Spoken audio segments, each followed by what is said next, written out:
और फिर से स्वागत है आपके अपने यूट्यूब चैनल देव जी के ट्रिक्स में।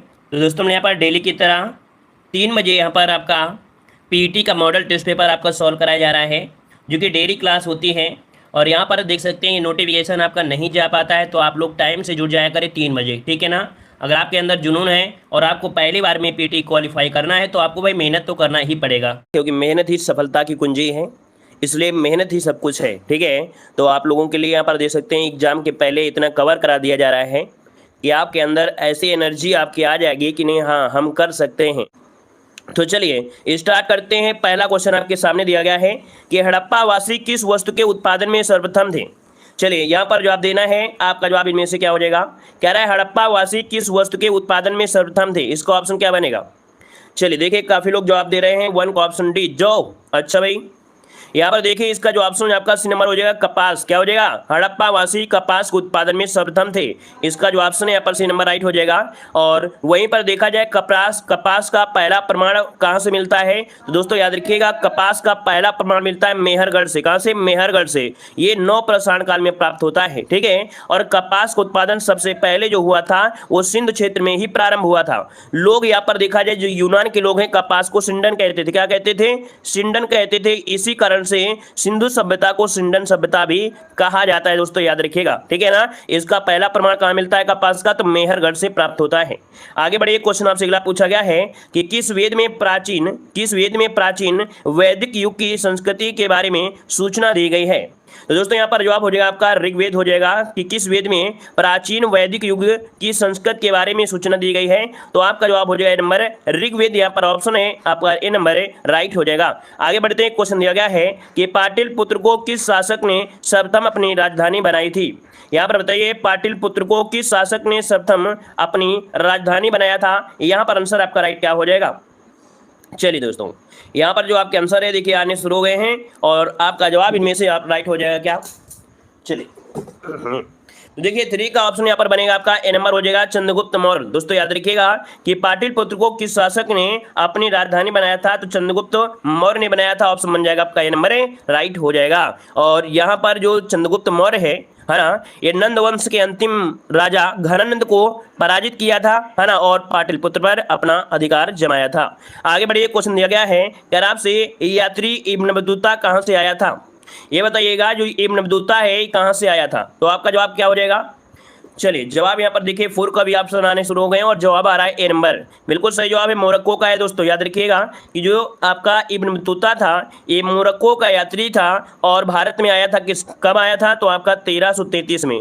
और 1333 में शासनकाल किसका चल रहा था, मोहम्मद बिन तुगलक का था। तो दोस्तों याद रखिएगा कि मोहम्मद बिन तुगलक के समय 1333 में मोरक्को अर्थात जो आपका अफ्रीका में पड़ता है, तो मोरक्को का यात्री भारत यहाँ पर आया था, ठीक है ना। और यहीं पर देखा जाए जो मोहम्मद बिन तुगलक था ना, इसने इब्न बतूता को दिल्ली का काजी नियुक्त किया था, ठीक है। इब्न बतूता को दिल्ली का काजी नियुक्त किया था। इसकी एक पुस्तक भी आपकी है, दोस्तों याद रखिए। इब्न बतूता की एक पुस्तक का नाम है रेहला। क्या, रेहला। दोस्तों उसने क्या किया था, तुगलक के शासनकाल की घटनाओं का उल्लेख भी किया है। आगे बढ़िए, क्वेश्चन दिया गया है हुमायूंनामा किसने लिखा है। हुमायूंनामा किसने लिखा है। यहाँ पर जो आंसर है राइट आंसर क्या हो जाएगा, हुमायूंनामा। दोस्तों आपका आंसर हो जाएगा आपका नंबर गुलबदन बेगम हो जाएगा। क्या हो जाएगा, गुलबदन बेगम। ये हुमायूं की सौतेली बहन थी, ठीक है ना। ये हुमायूं की सौतेली बहन थी गुलबदन बेगम। इसने हुमायूंनामा लिखा है और जिसमें प्रथम खंड में बाबर और दूसरे खंड में हुमायूं के इतिहास को लिखा है। आगे बढ़ते क्वेश्चन दिया गया है 1905 में बंगाल का विभाजन किस वायसराय ने किया था। 1905 में बंगाल का विभाजन किस वायसराय ने किया था। क्वेश्चन नंबर 6 का जवाब देना है। दोस्तों 6 की अगर बात किया जाए तो ऑप्शन में से क्या हो जाएगा, तो ऑप्शन में आपका बी नंबर लॉर्ड कर्जन। देखिए आपका जो आंसर आ रहा है लगभग सभी का आ रहा है। ये तो क्वेश्चन आप लोगों के लिए बिल्कुल घास फूस हो गए होंगे कि भाई आप लोगों के लिए जो आपके क्वेश्चन लग रहे होंगे, इतने आपने पढ़ लिया तो बिल्कुल घास फूस तो लग रहे होंगे ना, बिल्कुल से। ऑप्शन में आपका भी नंबर लॉर्ड कर्जन इसका आंसर है राइट हो जाएगा। दोस्तों यहाँ पर आपको डेट भी आपको याद रखना है कि कर्जन ने 20 जुलाई 1905 को बंगाल प्रेसिडेंसी के विभाजन की घोषणा किया था। 7 अगस्त 1905 को बंगाल विभाजन के विरोध में कलकत्ता के टाउन हॉल में क्या हुआ था, विशाल प्रदर्शन हुआ था। और 16 अक्टूबर 1905 को जो बंगाल विभाजन है वो प्रभावी हुआ था। तो ये 3 डेट आपको याद रख लेना दोस्तों, याद रखिएगा, है ना। और 16 अक्टूबर को ही बंगाल में शोक दिवस के रूप में मनाया गया था। और इसके बाद आगे सांप्रदायिक निर्वाचन क्षेत्र की पद्धति की शुरुआत भारत में हुई थी 1909 बनेगी। इसको ऑप्शन जो आपका है बी नंबर इसका राइट हो जाएगा भाई, बी नंबर इसका राइट हो जाएगा। ठीक है, आगे बढ़िए, क्वेश्चन आपसे अगला पूछा गया है, निम्नलिखित में से किसने सर्वप्रथम प्रिंस सेंसरशिप लागू किया था? यहाँ पर जो आंसर आपका है राइट आंसर क्या हो जाएगा दोस्तों? 8 का ऑप्शन में आपका नंबर वेलेजली ने शुरुआत की थी। किसने? तो आपकी वेलेजली जिसका ऑप्शन आ रहा है राइट हो जाएगा, वेलेजली इसका आंसर है, राइट हो जाएगा। और यहाँ पर आगे बढ़ते हैं, क्वेश्चन दिया गया है, निम्नलिखित में से कौन सुमेलित नहीं है? कौन सुमेलित नहीं है? क्वेश्चन नंबर है यहाँ पर 9 का जवाब देना है। और 9 की अगर बात किया जाए दोस्तों, तो प्रार्थना समाज की स्थापना आत्माराम पांडुरंग ने किया था, ये तो आपको मालूम ही मालूम है। अब यहाँ पर आत्मीय सभा दिया गया है देवेंद्र नाथ टैगोर, तो ये बताइए कि आत्मीय सभा की स्थापना किसने किया था? चलिए बताइएगा कि आत्मीय सभा की स्थापना जो किया था वो किसने किया था? तो भाई ये आपके राजा राम मोहन राय थे। आत्मीय सभा को ही ब्रह्म समाज भी कहते थे, है ना। अर्थात जो ऑप्शन बी नंबर आपका दिया गया है यही क्या है आपका गलत दिया गया है, यही जो आपका है गलत दिया गया दोस्तों, याद रखिएगा। ठीक है, और यहीं पर भारतीय ब्रह्म समाज केशव चंद्र सेन हो गए, राधा स्वामी सत्संग आपके तुलसीदास हो जाएंगे। चलिए बी नंबर आपका रॉन्ग है। आगे बढ़िए, क्वेश्चन दिया गया है, निम्नलिखित में से किसने 1904 से लगातार भारत को स्वशासन देने पर बल दिया था? निम्नलिखित में से किसने 1904 से लगातार भारत को स्वशासन देने पर बल दिया था? यहाँ पर 10 नंबर में, और 10 का ऑप्शन डी हो जाएगा आपका दादा भाई नौरोजी। क्या हो जाएगा? दादा भाई नौरोजी जिसका ऑप्शन है यहाँ पर डी हो जाएगा। दोस्तों यहाँ पर याद रखिएगा, इन्हें भारतीय राजनीति का पिता भी कहा जाता है। और इन्होंने क्या किया था 1867 में, कितने में? 1867 में लंदन में ईस्ट इंडिया एसोसिएशन की स्थापना भी किया था। ठीक है, और इसके बाद आगे बढ़ते क्वेश्चन दिया गया है, सूची फर्स्ट को सूची सेकंड से यहाँ पर सुमेलित करना है। क्वेश्चन नंबर 11 दिया गया है दोस्तों। यहाँ पर एटलस पर्वत जो आपका है ये कहां पर है? मोरक्को में है। कहां पर है? मोरक्को में है। इसको इधर कर लेते हैं। एटलस पर्वत कहां पर है? आपके मोरक्को में, इसका 4 हो जाएगा। ठीक है ना। यहाँ पर देखा जाए अगला आपका किलिमंजारो, किलिमंजारो आपके तंजानिया में है, यहाँ पर आपका इसका हो जाएगा 3 हो जाएगा। चिम्बोरोजो जो आपका है चिम्बाराजो, ये आपके इक्वाडोर में है। कहां पर? इक्वाडोर में, इसका 2 हो जाएगा। और आपका पायरेनजी जो आपका है ये फ्रांस अर्थात स्पेन में है, तो यहाँ पर 1 हो जाएगा। मतलब जो आपका ऑप्शन बनेगा वो बनेगा यहाँ पर 4 3 2 1 इसका हो जाएगा, 4 3 2 1 इसका आंसर राइट हो जाएगा। तो देख लेते हैं 4 3 2 1 कहां पर है? आपका पहला ऑप्शन यहाँ पर है, राइट हो गया है, पहला आंसर इसका राइट हो जाएगा। क्लियर है दोस्तों? आगे बढ़िए, क्वेश्चन आपसे अगला पूछा गया है, कह रहा है भारत की पूर्व से पश्चिम तक की लंबाई बताना है। चलिए भारत की पूरब से पश्चिम तक की लंबाई कितनी है? क्वेश्चन नंबर 12 देना है। और 12 का ऑप्शन बन जाएगा आपका ये नंबर है 29 और 33, क्योंकि पूरब से पश्चिम पूछा है ना। अगर आपसे पूछ लेता, मान लीजिए ये आपका भारत है प्यारा सा, पूरब पश्चिम पूछा है तो आपकी ये है। अगर ये पूछ लेता आपसे उत्तर से दक्षिण, तब आपकी हो जाती 3214 किलोमीटर। ठीक है, और आगे बढ़िए, क्वेश्चन दिया गया है कि पर्वतों की निम्नलिखित श्रेणियों में से किस श्रेणी में हिमालय संबंधित है? तो क्वेश्चन नंबर 13 क्या हो जाएगा दोस्तों? 13 का ऑप्शन यहाँ पर बताइएगा। तो दोस्तों आपका जवाब हो जाएगा यहाँ पर जो आपका वलित पहाड़ है। क्या? यहाँ पर 13 का ऑप्शन बनेगा, यहाँ पर डी नंबर है कि पर्वतों की निम्न श्रेणियों में से किस श्रेणी में हिमालय संबंधित है? तो आपकी वलित पहाड़, क्योंकि आपको मालूम है कि जो हिमालय है ये वलित श्रेणी के अंतर्गत आपका आता है ना। और यहाँ पर जो आंसर हो जाएगा डी नंबर है, ये विश्व का सर्वाधिक ऊंचा है ना वलित पर्वत आपका है दोस्तों, याद रखिएगा। और इसके बाद आगे बढ़ते क्वेश्चन दिया गया है, भारत की लवण नदी के नाम से जानी जाती है। भारत की लवण नदी के नाम से जानी जाती है। क्वेश्चन नंबर 14 में क्या हो जाएगा दोस्तों? 14 का ऑप्शन जो है आपका लूनी नदी है। ठीक है, लूनी नदी को भारत की लवण नदी के नाम से भी जानते हैं, और जो पश्चिम राजस्थान में आपकी प्रमुख रूप से बहती है। और यह नदी राजस्थान के अजमेर से निकलकर कच्छ के रण में क्या होती है? गायब हो जाती है, विलीन हो जाती है। और यहाँ पर आगे बढ़ते क्वेश्चन दिया गया है कि भारत के किस भाग में उष्णकटिबंधीय सदाबहार वन नहीं पाए जाते हैं? उष्णकटिबंधीय सदाबहार वन नहीं पाए जाते हैं। देखिए क्या हो जाएगा। तो दोस्तों यहाँ पर जो आपका पूर्वी घाट है, कौन? पूर्वी घाट आपका है, यहाँ पर नहीं पाए जाते, तो ऑप्शन यहाँ पर बनेगा 15 नंबर में आपका जो आप ए नंबर इसका राइट हो जाएगा। और इसके बाद आगे बढ़ते हैं, क्वेश्चन दिया गया है, उत्पादन के 4 कारक कौन से होते हैं? दोस्तों उत्पादन के 4 कारक होते हैं, और इनमें से कौन से आपके शामिल हैं? चलिए उत्पादन के ऐसे कारक जैसे इनपुट आपका है, मतलब यहाँ पर देखा जाए 16 नंबर में जो ऑप्शन दिया गया है आपका ये नंबर है भूमि, श्रम, पूंजी और उद्यमी। ऑप्शन बनेगा यहाँ पर ये नंबर इसका राइट हो जाएगा।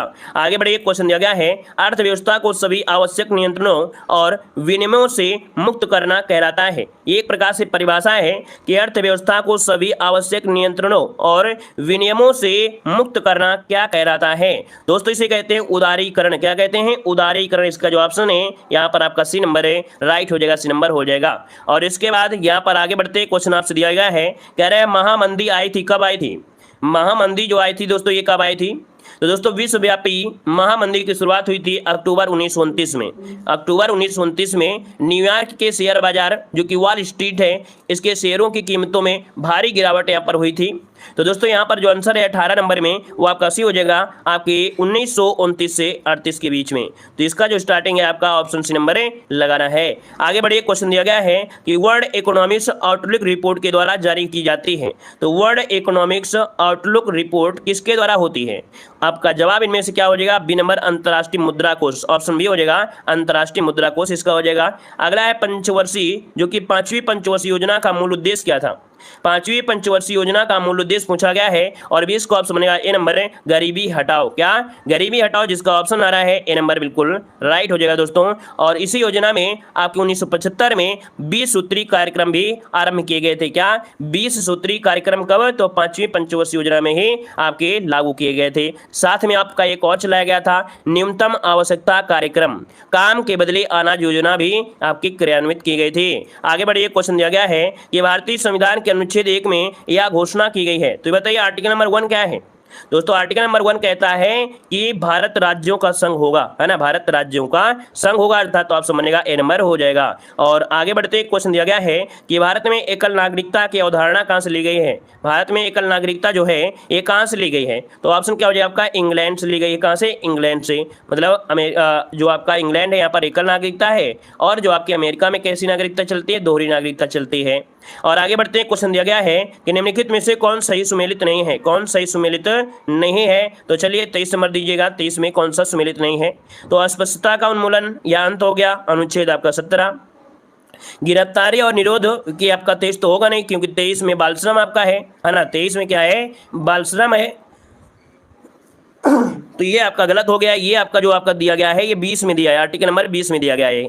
धर्म की स्वतंत्रता आपका यहाँ पर 25 में हो जाएगा, और अल्पसंख्यकों के हितों में संरक्षण आपका 29 हो जाएगा, है ना। मतलब आपका जो ऑप्शन है यहाँ पर बी नंबर है गलत हो जाएगा। आगे बढ़िए, क्वेश्चन दिया गया है भारत के उपराष्ट्रपति का निर्वाचन होता है। भारत के उपराष्ट्रपति का निर्वाचन होता है 24 नंबर में। दोस्तों 24 का ऑप्शन बन जाएगा ए नंबर है संसद के दोनों सदनों द्वारा। किसके द्वारा? संसद के दोनों सदनों के द्वारा। ऑप्शन बन जाएगा यहाँ पर ए नंबर इसका राइट हो जाएगा। क्यों? क्योंकि भारत के दोनों सदनों में विधानसभा द्वारा, विधानसभा क्या कह रहे हैं, रुकिए थोड़ा इसे देख लीजिए। कह रहा है संसद के दोनों सदनों द्वारा, संसद के दोनों सदनों तथा विधानसभाओं द्वारा भारत के उपराष्ट्रपति दिया है ना। तो दोस्तों देखिए, उपराष्ट्रपति का जो चुनाव होता है ये लोकसभा और राज्यसभा करती है। कौन? लोकसभा और राज्यसभा करती है। लेकिन अगर दिया होता राष्ट्रपति, क्या हो जाता? राष्ट्रपति हो जाता। तो आप लोग कहते ऑप्शन बी, है ना, राष्ट्रपति, क्योंकि राष्ट्रपति के चुनाव में दोनों सदन भाग लेते हैं और विधानसभा भाग लेते हैं। पूछा गया था उपराष्ट्रपति, तो आप जवाब देंगे ए नंबर। समझ में आ गया होगा? आगे बढ़िएगा। कह रहा है जिले में प्राथमिक शिक्षा की व्यवस्था करते हैं। जिले में प्राथमिक शिक्षा की जो व्यवस्था करते हैं कौन करते हैं? दोस्तों 25 का ऑप्शन क्या हो जाएगा? तो यहाँ पर 25 नंबर की अगर बात किया जाए तो आपका जवाब बन जाएगा बी। याद रखिए, जिला बेसिक शिक्षा अधिकारी। कौन? जिला बेसिक शिक्षा अधिकारी। इसका जो ऑप्शन है यहाँ पर आपका बी नंबर है राइट हो जाएगा। क्लियर है ना। और यहाँ पर आगे बढ़ते क्वेश्चन आपसे अगला पूछा गया है रक्तदाब नापने का संयंत्र बताना है। रक्तदाब मापने का जो संयंत्र इनमें से है वो आपका कौन सा है? रक्तदाब किससे मापते हैं बताइएगा? रक्तदाब जो मापते हैं वो किससे मापते हैं? तो आप कहेंगे स्फेग्नोमीटर, जो कि ऑप्शन है यहाँ पर ए नंबर इसका राइट हो जाएगा, है ना। यहाँ पर जो टैकोमीटर है इससे क्या मापा जाता है? चाल। क्या मापा जाता है? चाल मापा जाता है। और अगर पूछे कि आपका एक्टीमीटर क्या होता है? एक्टीमीटर, तो दोस्तों एक्टीमीटर होता है जैसे गति और विराम। क्या? गति और विराम मापा जाता है। और बैरोमीटर तो आप लोग जानते हैं कि बैरोमीटर से वायुमंडलीय दाब मापा जाता है। ठीक है, आगे बढ़िए। क्वेश्चन दिया गया है कि खगोलीय दूरदर्शी से बना प्रतिबिंब होता है। खगोलीय दूरदर्शी से बना प्रतिबिंब होता है, तो दोस्तों बताइएगा कैसा होता है? 27 नंबर में। 27 की अगर बात किया जाए तो दोस्तों यहाँ पर देखो काल्पनिक होता है और बड़ा होता है। ठीक है, याद रखिए कि खगोलीय दूरदर्शी में बना प्रतिबिंब ये काल्पनिक होता है और बड़ा होता है। तो ऑप्शन क्या बनेगा? बी नंबर राइट हो जाएगा, बी नंबर हो जाएगा। आगे बढ़ते हैं, क्वेश्चन आपसे अगला पूछा गया है, यहाँ पर दिया गया है परमाणु जिसमें प्रोटॉनों की संख्या समान परंतु न्यूट्रॉनों की संख्या भिन्न भिन्न होती है क्या कहलाते हैं? यहाँ पर क्वेश्चन नंबर 28 देना है और आपका जवाब इनमें से क्या हो जाएगा 28 नंबर में। तो दोस्तों 28 की अगर बात किया जाए तो ऑप्शन बनेगा डी नंबर समस्थानिक। ठीक है, याद रखें कि परमाणु जिसमें प्रोटॉनों की संख्या समान है परंतु न्यूट्रॉनों की संख्या भिन्न भिन्न होती है उसे हम लोग समस्थानिक कहते हैं। क्या बोलते हैं? समस्थानिक कहते हैं। ठीक है, और यहाँ पर अगर पूछ ले सम न्यूट्रॉनिक क्या होता है, या आपने इंटर में पढ़ा भी होगा सम न्यूट्रॉनिक क्या होते हैं और एक नंबर मिल भी जाता है। तो न्यूट्रॉनों की संख्या जिसमें समान होती है उसे सम न्यूट्रॉनिक कहते हैं। समदाबिक होता है जहां वायुमंडलीय दाब समान होता है या वायुमंडलीय दाब रेखाएं होती हैं, है ना, समान होती हैं, वहां पर समदाबी हो जाता है। ठीक है, और यहाँ पर जो सम अवयव दिया गया है समवयवी, ये यौगिकों जिसमें अणु सूत्र समान होते हैं, है ना, उन्हें कहा जाता है। आगे बढ़िए, क्वेश्चन आपसे दिया गया है, आपसे क्वेश्चन दिया गया है कि सबसे अधिक क्रियाशील धातु इनमें से कौन सी है? सबसे अधिक क्रियाशील धातु इनमें से कौन सी है 29 नंबर में? तो आपका जवाब इनमें से हो जाएगा आपका डी नंबर पोटेशियम होता है। दोस्तों क्या होता है यहाँ पर? पोटेशियम जो सबसे अधिक क्रियाशील धातु होती है, पोटेशियम। अगला है मानव शरीर में पाचन का अधिकांश भाग किस अंग में संपन्न होता है? तो आप कहेंगे कि ये आपके छोटी आंत में होता है। ऑप्शन सी हो जाएगा, छोटी आंत हो जाएगा। ठीक है ना, और इसके बाद आगे बढ़ते क्वेश्चन आपसे अगला पूछा गया है, चिरंतन का विपरीत क्या होता है? चिरंतन का विपरीत क्या हो जाता है? यहाँ पर जवाब दीजिएगा। चलिए, चिरंतन का अगर पूछे जाए कि आपका विपरीत होता है तो आप क्या कहेंगे? चिरंतन का होता है नस्वर। क्या होता है? नस्वर। पहला आपका जवाब हो जाएगा। अगला आपसे दिया गया है कि हवा का पर्यायवाची नहीं है, तो आप बताइएगा हवा का पर्यायवाची कौन सा नहीं है? तो देखिए यहाँ पर 37 नंबर में जवाब दीजिए, 37 नंबर में। चलिए 37 को ऑप्शन डी नंबर सलिल नहीं होता है। ठीक है, सलिल हवा का पर्यायवाची दोस्तों नहीं होता है। अदर यहाँ पर वायु है ना, समीर है, पवन ये होता है। आगे बढ़िए, क्वेश्चन दिया गया है जीवन जीने की इच्छा के लिए क्या बोलते हैं? तो 38 नंबर का ऑप्शन हो जाएगा क्या? यहाँ पर हो जाएगा आपका जिजीविषा। क्या हो जाएगा? जिजीविषा, जो कि ऑप्शन है यहाँ पर नंबर है। अगला है शब्द युग्म यदा कदा का सही अर्थ इनमें से क्या हो जाएगा? क्वेश्चन नंबर 39 देना है, और 39 की अगर बात किया जाए दोस्तों यहाँ पर आंसर क्या हो जाएगा 39 नंबर में। चलिए, यहाँ पर जो आंसर आपका दिया गया है कि आपका युग्म यदा कदा का सही अर्थ क्या होता है, तो आपका आंसर में से क्या हो जाएगा? तो ऑप्शन है आपका जब तब। क्या हो जाएगा? यहाँ पर जब तब जो कि ऑप्शन है यहाँ पर आपका ए नंबर है, राइट हो जाएगा, जब तब। और वैसे देखा जाए इस क्वेश्चन में एक दो जगह अपवाद भी मिलता है, कई जगह इसका आंसर सी भी सही किया गया है, लेकिन इसका आंसर अधिकतम आपको जो मिलता है आपका यही मिलता है। ठीक है ना, ये क्वेश्चन कई जगह अपवाद में है दोस्तों। आगे बढ़िए, क्वेश्चन आपसे अगला पूछा गया है कि अंधे को दीपक दिखाना मुहावरे का सही अर्थ क्या होता है? तो आपका जवाब क्या हो जाएगा? ना समझ को उपदेश देना, है ना, ऑप्शन बनेगा बी नंबर है, ना समझ को उपदेश देना, ऑप्शन बनेगा बी नंबर। क्या है कि हाल ही में किस देश ने रेडियो फ्रीक्वेंसी पहचान आधारित ई पासपोर्ट की पेशकश किया है? यहाँ पर 60 का जो आंसर है यहाँ पर जवाब क्या हो जाएगा? 60 का आंसर देना है। चलिए 60 के आंसर की बात किया जाए तो दोस्तों आपका जो आंसर है यहाँ पर राइट क्या हो जाएगा? तो आंसर आपका हो जाएगा सी नंबर। दोस्तों याद रखिए, भारत हो जाएगा। ठीक है, हाल ही में किस देश ने रेडियो फ्रीक्वेंसी पहचान आधारित ई पासपोर्ट की पेशकश किया है? तो आपका जवाब हो जाएगा सी नंबर है, यहाँ पर भारत हो जाएगा। आगे बढ़ते हैं, क्वेश्चन दिया गया है भारत पाकिस्तान के बीच की सीमा रेखा का नाम बताना है। तो 61 का ऑप्शन क्या हो जाएगा? क्या है? तो आपका रेड क्लिफ रेखा है। क्या है? रेड क्लिफ रेखा, इसका जो ऑप्शन है यहाँ पर आपका ए नंबर है, राइट हो जाएगा। और इसके बाद आगे बढ़ते हैं। अच्छा, यहाँ पर देखा जाए जैसे कि आपका डूरंड रेखा है, तो ये आपकी कहाँ पर आती है? आप सभी लोग जानते हैं कि जो डूरंड रेखा है ये आपके पाकिस्तान और आपके अफगानिस्तान के बीच है। आगे बढ़िए, क्वेश्चन दिया गया है, हाँ अभी देखो बीएड 2022 में क्वेश्चन पूछा गया था, मैकमोहन रेखा ये कहाँ पड़ती है? तो भारत और चीन के बीच में है। अगला है निम्नलिखित में से कौन सा एक सुमेलित नहीं है? कौन सा एक सुमेलित नहीं है 62 नंबर में? दोस्तों 62 की अगर बात किया जाए तो दोस्तों यहाँ पर देखिए पोलैंड, वारसा और जिलोटी, मतलब यहाँ पर पोलैंड जो आपका देश है, ठीक है, इसकी राजधानी क्या है? वारसा है, और यहाँ की मुद्रा है वो आपकी जिलोटी है। उसी प्रकार जर्मनी की राजधानी बर्लिन है और यहाँ की मुद्रा क्या है? यूरो है। स्वीडन की राजधानी स्टॉकहोम है और यहाँ की मुद्रा है कोरोना है। क्या है? कोरोना। ठीक है, और रोमानिया की राजधानी दोस्तों पूछा गया है, तो रोमानिया की राजधानी बुखारेस्ट है। क्या है? बुखारेस्ट है, और यहाँ की जो मुद्रा है वो आपकी ल्यू है। क्या है? ल्यू है। अर्थात यहाँ पर जो आपका फ्रेंडिट दिया है यहाँ पर गलत है, यहाँ पर ल्यू होना चाहिए, ल्यू होना चाहिए था, ल्यू। ठीक है, आगे बढ़िए, क्वेश्चन आपसे अगला दिया गया है कि विधानसभा चुनाव में खड़े होने के लिए उम्मीदवार की जो आयु है वो कितनी होनी चाहिए? यहाँ पर जवाब देना है। तो चलिए यहाँ पर 63 को ऑप्शन लॉक करिएगा। 63 नंबर में क्या हो जाएगा? तो ऑप्शन सी हो जाएगा दोस्तों, याद रखिएगा यहाँ पर 25 वर्ष होनी चाहिए, 25 वर्ष। आगे बढ़ते हैं, क्वेश्चन दिया गया है वर्ल्ड इकोनॉमिक्स आउटलुक रिपोर्ट किस संस्था के द्वारा प्रकाशित की जाती है? 64 का ऑप्शन बनेगा यहाँ पर राइट आंसर। तो 64 का ऑप्शन बनेगा आपका नंबर है अंतर्राष्ट्रीय मुद्रा कोष, इसका ऑप्शन यहाँ पर नंबर है राइट हो जाएगा, अंतर्राष्ट्रीय मुद्रा कोष हो जाएगा। अगला दिया गया है डल झील किस देश में है। डल झील किस देश में है या किस शहर में है। तो चलिए वैसे डल झील आपके शहर पूछा गया है, तो 65 का ऑप्शन जो बनेगा यहाँ पर सी हो जाएगा, जबकि श्रीनगर में है। कहाँ पर है, श्रीनगर, जो कि ऑप्शन है यहाँ पर सी नंबर है। आगे बढ़ते क्वेश्चन दिया गया है सबसे प्राचीन वाद्य यंत्र इनमें से कौन सा है। सबसे प्राचीन वाद्य यंत्र पूछा गया 66 नंबर में। दोस्तों 66 का ऑप्शन क्या हो जाएगा आपका डी नंबर है, यहाँ पर वीणा हो जाएगा। क्या हो जाएगा, वीणा, जिसका भी ऑप्शन आ रहा है यहाँ पर आपका डी नंबर है राइट हो जाएगा। ये क्वेश्चन आपने बहुत बार पढ़ लिया है ना, इसीलिए आपको फास्ट तरीके से यहाँ पर पढ़ा रहे हैं। स्टार्टिंग में हमने यहाँ पर अच्छी तरीके से पढ़ाया भी है, और यहाँ पर क्या है कि जब बार बार पढ़ेंगे तो उसका भी आपको क्या होना चाहिए, रिवीजन पूरी अच्छी तरीके से होना चाहिए। प्राचीन भारत में पत्थर काटकर बनाई गई इमारतों का सबसे शुरुआती उदाहरण कौन सा है। 67 का ऑप्शन दीजिएगा। तो 67 का ऑप्शन आपका नंबर है बारबरा की जो गुफाएं हैं। कौन है, बारबरा की जो गुफाएं हैं, बारबरा की गुफाएं हैं, ये पत्थर को काटकर बनाई गई इमारतें हैं। दोस्तों यहाँ पर जो आंसर है 67 नंबर में, वो आपका जो ए नंबर इसका राइट हो जाएगा। दोस्तों ये बिहार के जहानाबाद जिले में है। कहाँ पर है, ये बिहार के जहानाबाद जिले में स्थित गुफाएं। दोस्तों याद रखिए, इसमें अधिकतर गुफाओं का संबंध मौर्य काल से है। किसे, मौर्य काल से संबंधित है अधिकतर गुफाएं हैं। आगे बढ़िएगा कि संगाई महोत्सव कहाँ पर मना, संगाई महोत्सव कहाँ पर मनाया जाता है। क्वेश्चन नंबर 68 देना है।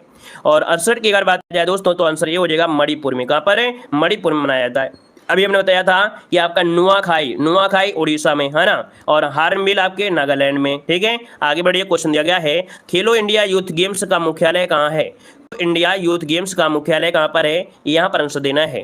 दोस्तों आपका जवाब सी हो जाएगा नई दिल्ली में। कहाँ पर है, आपके नई दिल्ली, जो कि ऑप्शन है यहाँ पर सी नंबर है राइट हो जाएगा। और आपको याद होगा कि खेलो इंडिया यूथ गेम्स के पहले खेलों का जो हुआ था, पहले खेलो इंडिया स्कूल गेम्स के नाम से ही जाना जाता था। तो इसका जो ऑप्शन आपका है यहाँ पर सी नंबर है राइट हो जाएगा। ठीक है, और आगे बढ़ते हैं। क्वेश्चन दिया गया है भविष्य का ईंधन कहा जाता है। भविष्य का ईंधन कहा जाता है। तो चलिए जवाब दीजिएगा कि भविष्य के ईंधन के नाम से किसे जानते हैं। चलिए जल्दी से बताइएगा, भविष्य के ईंधन के नाम से किसे जानते हैं। तो देखिए 70 का ऑप्शन आपका बन जाएगा ए नंबर, हाइड्रोजन को जाना जाता है। दोस्तों किसे, हाइड्रोजन, इसका जो ऑप्शन है यहाँ पर ए नंबर इसका राइट हो जाएगा। अगला ऑप्शन दिया गया है कि किस देश ने निवेश और रोजगार सृजन को प्रोत्साहित करने के लिए गोल्डन लाइसेंस पहल की शुरुआत किया है। तो याद रखिएगा आपके बहरीन ने। किसने, आपके बहरीन ने। यहाँ पर अगला ऑप्शन दिया गया है कि विश्व का पहला तरल हाइड्रोजन संचालित फेरी माई हर्डा किस देश में चलाया गया है। तो दोस्तों ये आपके नॉर्वे में चलाया गया है। नेक्स्ट क्वेश्चन दिया गया है ऑक्सफोर्ड मलेरिया वैक्सीन के उपयोग को स्वीकृति देने वाला यह पहला देश में से कौन बना है।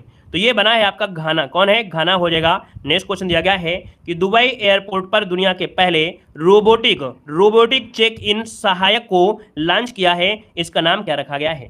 दोस्तों इसका नाम रखा गया है यहाँ पर सारा। क्या नाम रखा गया है, सारा रखा गया है। और अगला आपसे यहाँ पर कह रहा है कि माउंट एवरेस्ट पर सबसे अधिक बार, देखिए 27 बार चढ़ने का रिकॉर्ड जो बनाया है वो कौमी रीता शेरपा ने बनाया है। याद रखिए, क्वेश्चन पूछा जा सकता है। अगला आपसे यहाँ पर दिया गया है कि अल्कोहल उत्पादों पर स्वास्थ्य चेतावनी को अनिवार्य रूप से लागू करने वाला ये विश्व का पहला देश कौन है। तो दोस्तों याद रखिएगा, अल्कोहल उत्पादों पर स्वास्थ्य चेतावनी है ना, ये है आपका आयरलैंड हो जाएगा। नेक्स्ट आपसे दिया गया है, कह रहा आपसे यहाँ पर है कि किस देश की सरकार ने 2025 को पर्यटन के लिए विशेष वर्ष रूप घोषित किया है। तो 2025 को पर्यटन के लिए विशेष वर्ष रूप घोषित किया है नेपाल, इसका आंसर हो जाएगा, जो कि पर्यटन को बढ़ावा देने के लिए है। अगला आपसे दिया गया है कि फिनलैंड नाटो सैन्य संगठन में शामिल हो गया है। इसके साथ ही नाटो में सदस्य देशों की कुल संख्या कितनी हो गई है, तो आपकी 31 हो गई है। तो 31वां आपका कौन है, तो याद रखिए फिनलैंड हो जाएगा। अगला आपसे कह रहा है कि दुनिया का सबसे कम स्वतंत्र देश हाल ही में किसे घोषित किया गया है। ये दुनिया का सबसे कम स्वतंत्र देश है आपका तिब्बत। दोस्तों याद रखिए तिब्बत हो जाएगा। अगला दिया गया है दुनिया का सबसे अमीर शहर इनमें से हाल ही में से किसे घोषित किया गया है। तो ये दोस्तों है न्यूयॉर्क सिटी। क्या हो जाएगा, न्यूयॉर्क सिटी हो जाएगा। नेक्स्ट क्वेश्चन दिया गया है कि भारत का पहला अंतर्राष्ट्रीय क्रूज जहाज MV एक्सप्रेस है ना, इम्प्रेस, ये चेन्नई से किस देश के लिए रवाना किया गया है। तो ये आपके चेन्नई से श्रीलंका के लिए रवाना किया गया है। और अगला आपसे यहाँ पर कह रहा है कि किस देश ने पिछले 7 वर्षों में पहली बार सऊदी अरब में अपना दूतावास पुनः खोलेगा। दोस्तों 7 वर्ष में पहली बार ऐसा होने जा रहा है ना, जो कि आपका ईरान है, जो कि अपना दूतावास पुनः ओपन करेगा। अगला आपसे दिया गया है कि फ्रांस है ना, भारत फ्रांस और यूएई के बीच जो त्रिपक्षीय समुद्री अभ्यास हुआ है 2023, इसका पहला संस्करण, ये दोस्तों पहला संस्करण है, पूछा जा सकता है, ये हुआ है ओमान की खाड़ी पर। किसमें? ओमान की खाड़ी पर हुआ है। अगला आपसे दिया गया है कि किस देश ने विश्व की सबसे शक्तिशाली हाइपरसोनिक पवन सुरंग JF-22 का उद्घाटन किया है? तो दोस्तों याद रखिएगा कि ये विश्व की सबसे शक्तिशाली हाइपरसोनिक है, हाइपरसोनिक पवन सुरंग है, JF-22 का उद्घाटन आपकी चीन ने किया है। अगला दिया गया है कि ग्लोबल यूनिकॉर्न इंडेक्स 2023 के अनुसार विश्व किस देश में विश्व के सबसे अधिक यूनिकॉर्न हैं? तो दोस्तों याद रखिए अमेरिका में विश्व में सबसे ज्यादा यूनिकॉर्न आपके अमेरिका के हैं, अमेरिका में है। अगला दिया है कि संयुक्त राष्ट्र के आंकड़ों के अनुसार दुनिया का सबसे अधिक आबादी वाला देश कौन है?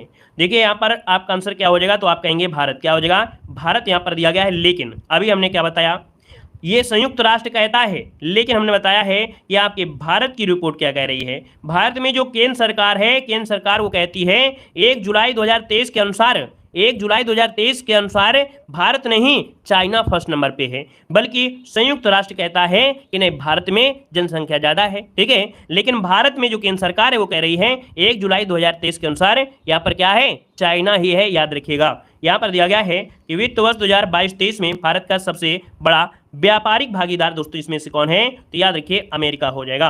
विश्व के किस देश में महिला पायलटों का प्रतिशत सबसे अधिक है? तो दोस्तों विश्व में देखा जाए तो महिला जो पायलटें हैं, है ना, पायलट, ये भारत में सबसे अधिक हैं। अगला आपसे दिया गया है कि एशिया के सबसे बड़े 4 मीटर इंटरनेशनल लिक्विड टेलीस्कोप का उद्घाटन कहां पर किया गया है? दोस्तों एशिया का सबसे बड़ा है जो कि 4 मीटर का है, ये इंटरनेशनल लिक्विड टेलीस्कोप है और उद्घाटन हुआ है आपके उत्तराखंड में। अगला आपसे यहाँ पर देखो दिया गया है, कह रहा है भारत की पहली मोबाइल BSL-3 प्रयोगशाला का क्या नाम है?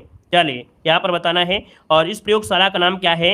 यहाँ पर याद रखिए रामबन। क्या नाम है? रामबन हो जाएगा। और अगला आपसे यहाँ पर दिया गया है, कह रहा है भारत का पहला क्वांटम कंप्यूटिंग आधारित दूरसंचार नेटवर्क लिंक, है ना, किस शहर में शुरू किया गया है? तो ये शुरू किया गया है आपके नई दिल्ली में शुरू किया गया है। ये पहला क्वांटम कंप्यूटिंग आधारित दूरसंचार नेटवर्क है। यहाँ पर दिया गया है कि किस शहर में भारत का सबसे बड़ा स्टेम सेल निर्माण संयंत्र स्थापित करने की घोषणा की गई है? तो दोस्तों याद रखिए कहां पर? आपके हैदराबाद में। कहां पर? हैदराबाद में। अगला दिया गया है कि किस देश ने विश्व की पहली सैंड बैटरी स्थापित किया है? किस देश ने विश्व की पहली सैंड बैटरी? तो आपकी फिनलैंड हो जाएगा, जो कि नाटो में शामिल हुआ है दोस्तों। यहाँ पर अगला दिया गया है कि इसरो ने स्नातकोत्तर छात्रों को अंतरिक्ष विज्ञान एवं प्रौद्योगिकी संबंधी प्रारंभिक शिक्षण देने के लिए किस कार्यक्रम की शुरुआत किया है? दोस्तों याद रखिए इस कार्यक्रम का नाम है स्टार्ट कार्यक्रम है, जो स्नातक के छात्र हैं, स्नातकोत्तर के छात्र हैं, इनको अंतरिक्ष विज्ञान और प्रौद्योगिकी संबंधी प्रारंभिक शिक्षण यहाँ पर दिया जाएगा। अगला है भारतीय नौसेना ने कलवरी श्रेणी के किस छठी तथा अंतिम पनडुब्बी का समुद्री परीक्षण यहाँ पर किया है? तो दोस्तों इसका नाम है वागसीर। क्या नाम है? वागसीर नाम है। अगला दिया गया है कि केन्या का अपना पहला पृथ्वी अवलोकन उपग्रह का नाम क्या है? दोस्तों याद रखिए केन्या का ये पहला पृथ्वी अवलोकन उपग्रह है जिसका नाम है ताइफा फर्स्ट। यहाँ पर दिया गया है कि दुनिया के सबसे बड़े और शक्तिशाली रॉकेट नाम क्या है? स्टारशिप नाम है। इसको किसने लॉन्च किया है? तो स्पेस एक्स कंपनी ने लॉन्च किया है। नेक्स्ट क्वेश्चन आपसे दिया गया है कि किस अंतरिक्ष एजेंसी के यात्रियों ने अंतरिक्ष उद्यान का निर्माण किया है जिसमें क्या है, जीनिया फूल के पौधे की खेती की गई है? दोस्तों ये किया है नासा ने किया है, याद रखिए नासा। अगला आपसे कह रहा है कि बिरपाज तूफान ने भारत के किस राज्य के तट में सबसे पहले टकराया? तो दोस्तों ये आपके गुजरात में टकराया था। अगला आपसे यहाँ पर दिया गया है कि विश्व की पहली फ्रेंचाइजी आधारित शतरंज लीग ग्लोबल चेस लीग 2023 किस देश में आयोजित होगी? ये आपके दुबई, जो कि दुबई का संयुक्त अरब अमीरात, ठीक है, दुबई जो कि संयुक्त अरब अमीरात में। अगला है कि गोल्डन ग्लोब रेस को पूरा करने वाला पहला एशियाई कौन बना है? दोस्तों याद रखिए गोल्डन ग्लोब रेस को पूरा करने वाला ये पहला एशियाई कौन बने हैं? तो आपके अभिलाष टॉमी। कौन बने हैं? अभिलाष टॉमी हो जाएगा। अगला दिया गया है कि पुरुषों के पूर्ण सदस्य T20 मैच की अंपायरिंग करने वाली ये पहली महिला आपकी कौन है? दोस्तों यहाँ पर देखिए 83 नंबर की अगर बात करते हैं तो यहाँ पर किम कॉटन। क्या हो जाएगा? किम कॉटन यहाँ पर राइट हो जाएगा, किम कॉटन हो जाएगा। क्लियर है? आगे बढ़िए। अगला आपसे यहाँ पर क्या कह रहा है? कह रहा आपसे IPL के इतिहास में 7000 रन बनाने वाला पहला बल्लेबाज इनमें से कौन है? चलिए यहाँ पर देखिए 84 नंबर की अगर बात करते हैं तो 84 में क्या हो जाएगा? विराट कोहली हैं, जिन्होंने याद रखिएगा IPL में 7,000 रन बनाने में पहले बल्लेबाज बने हैं। अगला दिया है कि आईपीएल के इतिहास में सबसे ज़्यादा विकेट लेने वाले गेंदबाज कौन हैं? तो ये हैं आपके युजवेंद्र चहल आपके हैं। यहाँ पर आईपीएल के इतिहास में सबसे कम 13 गेंद में अर्धशतक लगाने वाले हैं, ये आपके यशस्वी जायसवाल हो जाएंगे। यशस्वी जायसवाल यहाँ पर हो जाएगा। यहाँ पर दिया गया है कि एक दिवसीय अंतर्राष्ट्रीय प्रारूप में सबसे तेज 5,000 रन बनाने वाले ये खिलाड़ी कौन हैं? तो बाबर आजम हो जाएंगे। कौन? बाबर आजम हो जाएंगे। अगला दिया गया है कि सभी आईसीसी खिताब जीतने वाली विश्व की पहली टीम कौन बनी है? दोस्तों यहाँ पर देख सकते हैं सभी आईसीसी खिताब जीतने वाली विश्व की पहली टीम बनी है, यह ऑस्ट्रेलिया है। याद रखिए ऑस्ट्रेलिया हो जाएगा। अगला आपसे यहाँ पर देखो दिया गया है, कह रहा है जेवेलिंग थ्रो रैंकिंग में विश्व के नंबर 1 खिलाड़ी कौन है? जेवेलिंग थ्रो में विश्व के नंबर 1 खिलाड़ी हैं नीरज चोपड़ा हैं। यहाँ पर है बीसीसीआई भारतीय क्रिकेट टीम का नया किट स्पॉन्सर किसे बनाया गया है? दोस्तों याद रखिएगा ये बनाया गया है एडिडास। क्या हो जाएगा? एडिडास को। अगला दिया गया है कि भारत का पहला सौर शहर कौन है? भारत का पहला सौर शहर कौन बना है? तो ये है आपका सांची। क्या हो जाएगा? सांची। अगला दिया गया है कि किस राज्य में पहली मैंग्रोव पिट्टा पक्षी जनगणना की गई है? किस राज्य में पहली मैंग्रोव पिट्टा पक्षी जनगणना की गई है? उड़ीसा में। जल बजट तैयार करने वाला भारत का पहला राज्य कौन बना है? तो ये बना है आपका केरल। क्या हो जाएगा? केरल हो जाएगा। अगला आपसे दिया गया है कि भारत का पहला सौर ऊर्जा संचालित पर्यटक नाव किस राज्य में शुरू हुआ है? दोस्तों ये है सौर ऊर्जा से संचालित पर्यटक नाव है जो कि आपके केरल में शुरू हुई है। अगला है विश्व का पहला जटायु संरक्षण और प्रजनन केंद्र किस राज्य में विकसित किया जा रहा है? दोस्तों ये उत्तर प्रदेश में विकसित किया जा रहा है। अगला है कि भारत का पहला कार्बन न्यूट्रल गांव कहां पर विकसित हो रहा है? दोस्तों ये भारत का पहला कार्बन न्यूट्रल गांव है जो कि आपके भिवंडी महाराष्ट्र में है। अगला दिया गया है कि एशिया की सबसे बड़ी अंडर वाटर हाइड्रोकार्बन पाइपलाइन किस नदी के नीचे बनाया गया है? दोस्तों ये एशिया की सबसे बड़ी अंडर वाटर हाइड्रोकार्बन पाइपलाइन है, ब्रह्मपुत्र नदी के नीचे बनाया गया है। अगला है भारत में सबसे ज़्यादा जैव विविधता विरासत पार्क किस राज्य में है? तो दोस्तों याद रखिए भारत में सबसे ज़्यादा जैव विविधता विरासत पार्क हैं आपके पश्चिम बंगाल में। अगला दिया गया है कि जल शक्ति मंत्रालय के अनुसार किस राज्य में तालाबों और जलाशयों की संख्या सबसे क्या है? अधिक है। तो आपके पश्चिम बंगाल में सबसे अधिक है, फिर आपके यूपी में है, फिर आपका महाराष्ट्र में। यहाँ पर दिया गया है कि जल शक्ति मंत्रालय के अनुसार किस राज्य में झीलों की संख्या सबसे अधिक है? तो झीलों की संख्या सबसे कहाँ पर है? तो आपके तमिलनाडु में। कहाँ पर है? अब यहाँ पर देखो देश में गांधी जी के बारे में दिया गया है। आप लोग गांधी जी के बारे में गद्यांश सॉल्व कर सकते हैं कि नहीं सॉल्व कर सकते हैं। हमने कई जगह आपको सॉल्व भी कराया है कि गांधी जी कहना था कि भारत का हृदय गाँव में बसता है। ये चीज़ें आपने पढ़ा है, इसलिए हम गद्यांश को दोस्तों यहाँ पर छोड़ दे रहे हैं। धन्यवाद। जय हिंद।